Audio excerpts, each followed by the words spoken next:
but I don't know if we will actually be using it. And it sounded like, yeah, there is a fire, and it is not raining, which is going to be really bad for our crops here.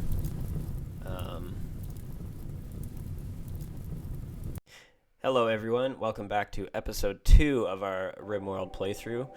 We're going through as the Rich Explorer scenario.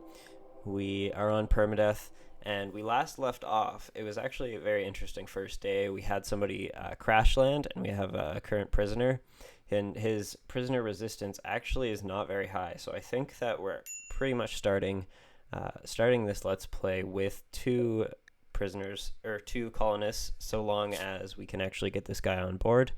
His resistance remaining is only 9, which won't take very long to lower, and he's actually a really well-suited colonist. He pretty much makes up for everything that our current character is lacking in. So between the two of them, it's going to be a really well-balanced group if we can get this under control. I think the goal of this episode will be, first we're going to focus on getting all of this, all of our fields actually planted. We kind of just left it last episode because Slick took up most of our time and effort. But we'll get the gardens under control, and then we will start building defenses. We should probably get those. We are on Randy Random, and so it's better to be ahead of the game on defenses, because you never know what kind of raid is actually going to come. I'm thinking when we're looking at defenses, I think we should try and force everybody to come from the north here, and so it's going to be really easy to pinch it all off. We just need to wall off this tunnel and this little entrance here. Maybe we'll add a door just in case we need to get through. But the AI, when they're attacking and during raids, it'll automatically go to the path of the least resistance. So if we can block this off and they're entering from the south, actually they're not even able to enter from the south, but if they're entering from the east, they will have to go all the way along here, just like these guys have, and it'll give us a lot of time to prepare our defenses and all of that. I also didn't notice right at the end of the last episode these guys showed up, and I guess we'll see what they have to offer. We should probably round up all of our silver, and then we will go and trade with them. We'll get that in there. So now we currently have 1,500 silver in our storage, so let's try and trade and see what they have to offer us. We have quite a bit of money to work with, so we'll sell our milk because we're not really going to be using that. I want to keep our yak. It would be nice to get some... actually, I don't know. Maybe some armor. We'll buy for both colonists. I'm assuming that we will get both on board. Although I think this will cause them to overheat. Pair of pants with armor plates sewn in. While it's not as good as solid armor, it makes effective protection while remaining quite comfortable. It will slow him down, but that's all it will do. So we will buy the flak outfit, and the wooden plate armor we might leave. I think we'll grab a few, I guess 1 beer. No, we're not going to worry about it then. We will buy quite a few components. I always find that I run out of components first, and so I want to keep ahead with those. We also should probably... that would use up most of our money to buy a donkey. It would be good to start breeding animals, but I think we might leave it for the next time this opportunity comes, just because we have a lot to maintain right now already. And so we'll get all of this dealt with first, and then we'll move on to doing that. And just before he starts planting like that, I'm going to force you to wear this, and force you to wear this as well. And then he should be very very on top of things. We also have another trader coming in. These guys are much smaller, so I don't think they'll have anything worthwhile for us.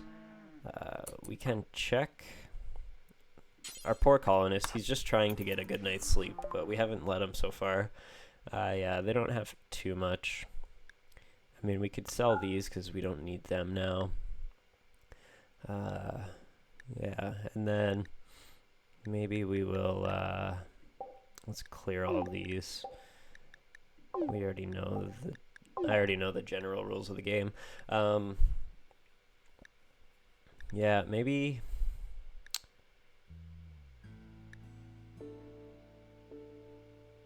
we buy a few more components and a few more meals, because we're gonna need to stay ahead on all of that. And then I think once yeah, there's just a lot going on right now. We just need to get through this night and get to sleep, and then we'll work on prioritizing things. Number one priority is getting our food going. Secondly would be to gather up just the few resources that we do have. And so let's set his work to do that. And so he will grow first and then haul. And then after that, we'll start working on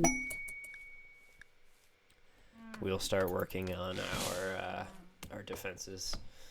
We could probably start planning them out now. It sounds, yeah, he is chopping trees, so we'll lay out the structure just for blocking off this.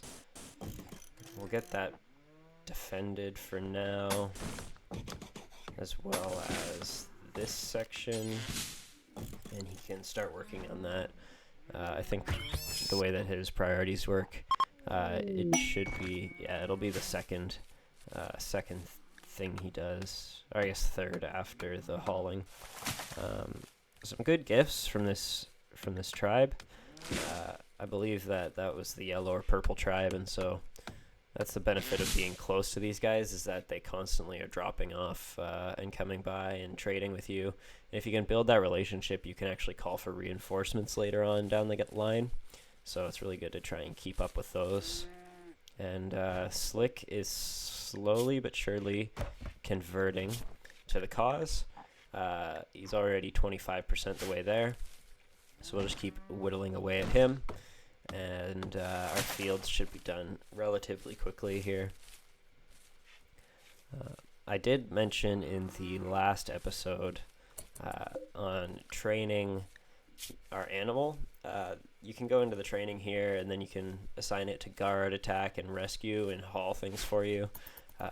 That was going to be the plan, but then we had this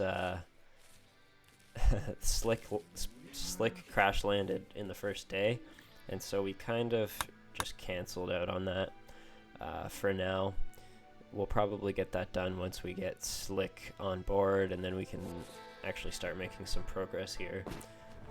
We can also plan out where we're going to have our kitchen and food area. So I want to kind of square this room off to start. So we'll get that squared off, and then it'll be a little bit more easier to store things in here and won't look as awkward. And then I'm thinking our kitchen can be right in here. Maybe we will add a door right there for it as well. And then what you always want to do, I guess with these two doors, it won't be as much of an issue. What do we have going on here? Okay, we do have a lynx. What you want to do when you're building a kitchen is just to have an airlock. So we'll have a door here, and a door here, and a door here. And that way when you open this door, the cold air won't just constantly flow through. It will get trapped in this room, and you won't lose as much temperature in your actual freezer when you're at that point.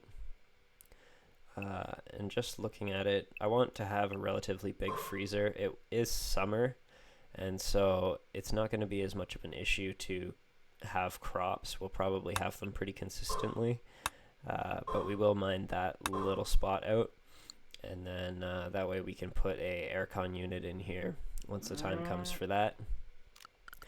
And then I guess we should look at our power situation. This is kind of our our crux point last game. We needed to have a cooler in our bedroom, but we got there too slowly, and so we should probably stay on top of that. And again, research is gonna hold us back, and so once Slick is on board with us, we will get him researching right away and get a battery researched as well as some solar panels. They're kind of my favorite. They are my favorite type of power just because it's constant the amount of hours in the day. And so if you can get the batteries to fill up enough so that they'll run you through the night, you'll constantly have power and it won't be that much of an issue. I do like using geothermal as well. You'll be using these spouts of these geysers over here, but the research that it takes to get that established, it takes quite a while, and so it's not a starting point, but solar panels are pretty easy to achieve. We do have him down to 6 already. It's moving really quickly on that, so I think it won't be too long before he's on board with us, and then we can demolish this faux little prisoner room that we've made.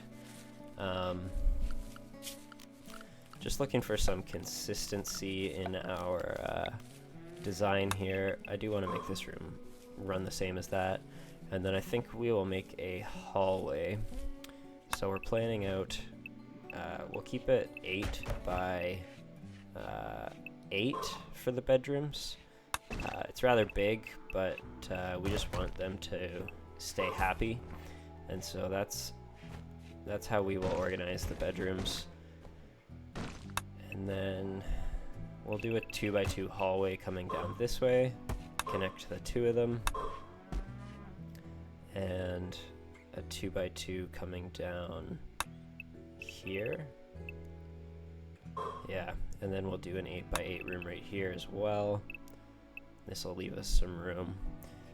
And I'm thinking maybe we do a bigger room over on this side.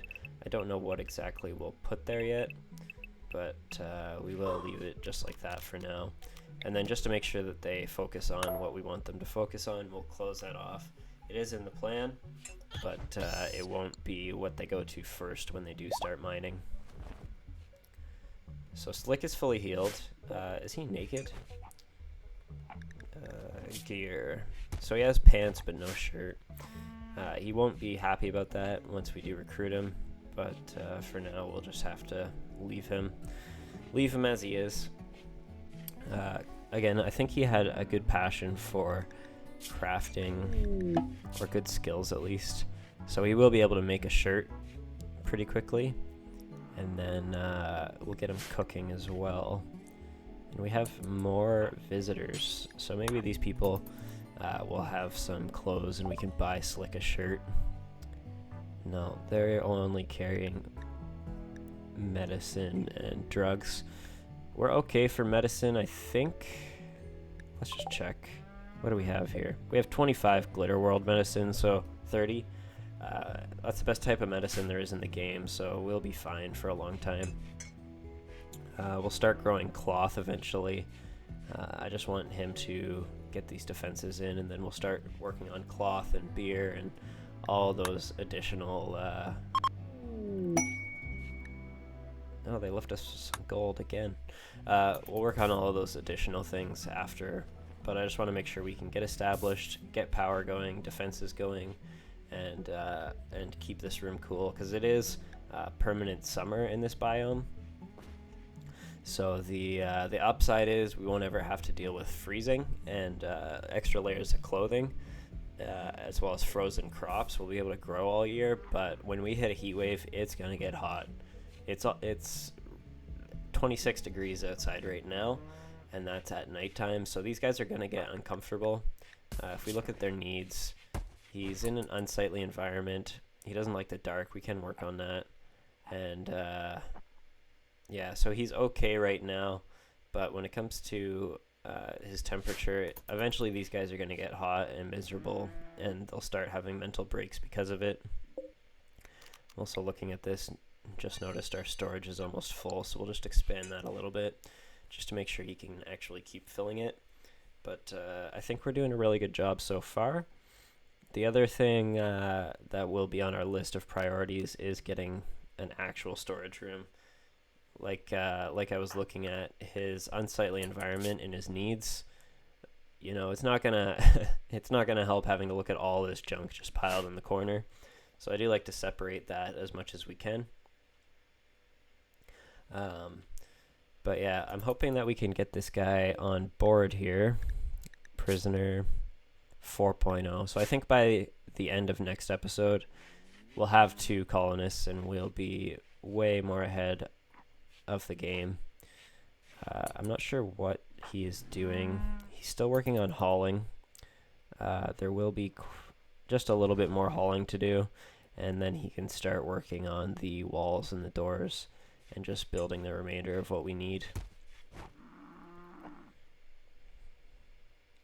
For those who have a hard time understanding this, the manual priorities, it'll read left to right, and so if there is a number, it'll read left to right and do all of the number ones as it reads them. So firefight is the first thing he will always do ever. Wake up from his sleep, because bed rest is here. And so if he's recovering from a medical injury, he will wake up to firefight, as well as patient. But yeah, it reads left to right. So growing will come before hauling. But then once you're through all the ones, it'll go back and check the 2s. And now cooking is a 2. Handling is a 3. So it will do cooking and then construction, go through and do all of the 2s and then double back to the 3s. And that's kind of the prioritization of tasks according to those guys. I also just realized we should probably set him under health to self-tend. He's not a great doctor, but if he goes down, gets shot or cut, we want him to be able to take care of himself, at least until Slick is a part of the colony. So we will have that going. I'm also looking. We could wall off this area. I don't know how much benefit it would do, but it would force everyone to have to make a really long trip around once the walls are built. I'll leave it as a thought kind of in the back of my head. I don't plan on doing it right now. I think we've got enough to manage as is. But if we ever have just idle villagers, it might be something to consider just to give us that extra little bit of time of defense. I'm also looking. We have a lot of steel, compact machinery around, some gold. So it's a pretty resource-rich map, which is nice. That's why I like to stick with the mountains, because you don't have a very great time if you can't get your hands on steel and trade. We might do that. We might look at doing a series on that later on down the road, how to survive with only how to survive without resources on your map. But for now, we're just going to work on getting through one playthrough, start to finish. Let's play. So if you saw that, Slick, it will probably take 2 more attempts before she's at 0 resistance remaining. Or is it a he? He's at 0 resistance remaining. But he will be recruited. We'll recruit him this episode, and then we will call it for the day. But yeah. Let me know what your thoughts are on the series. If you watched the last series, let me know what your favorite part was. Just leave a comment down below. I'm really looking to engage with you guys. And so just build an actual community in the comments, and not just this one way kind of I talk to you and you consume, and then that's the extent of it. I actually want to get to know you guys and all of that. So if you're enjoying this series, make sure to subscribe, leave a like button, and a comment. Just let me know how your week was, what you've been up to, what your thoughts are. If you want to see me try anything new, have any suggestions or ideas for me, I will gladly take them into consideration as well. Kibble, I've never really found a good way to utilize. I don't know if it deteriorates, so I'll get him to haul it, but I don't know if we will actually be using it. And it sounded like, yeah, there is a fire, and it is not raining, which is going to be really bad for our crops here.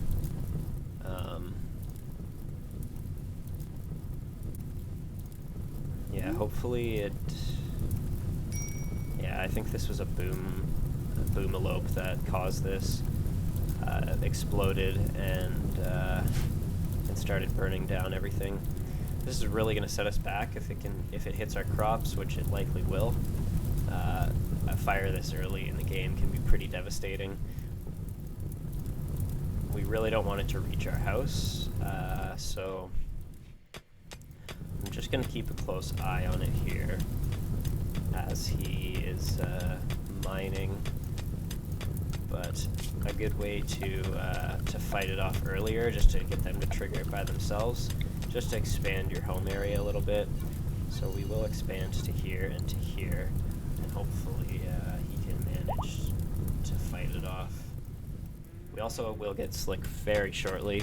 There is a time delay in between how long you can attempt to recruit them. Okay, and we have some rain, so the fire will be taken care of, which is really good.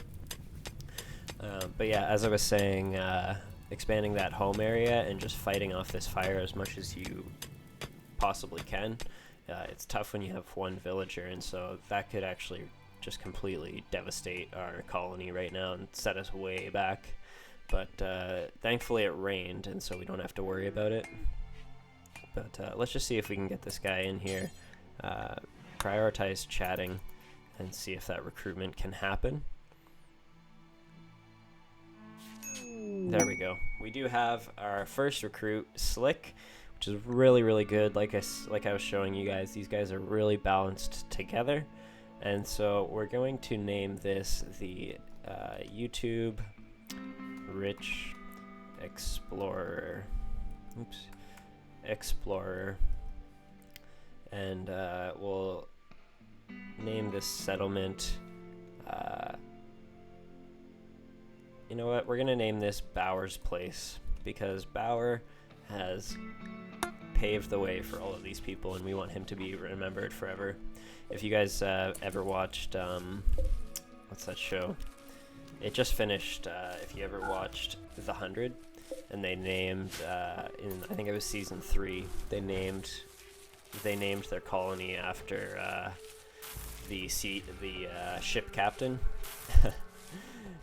They changed the name later because he turned out to be a bit of a douche, but it was a really good show. And every time I name a colony after the guy who starts it, it just reminds me of that show.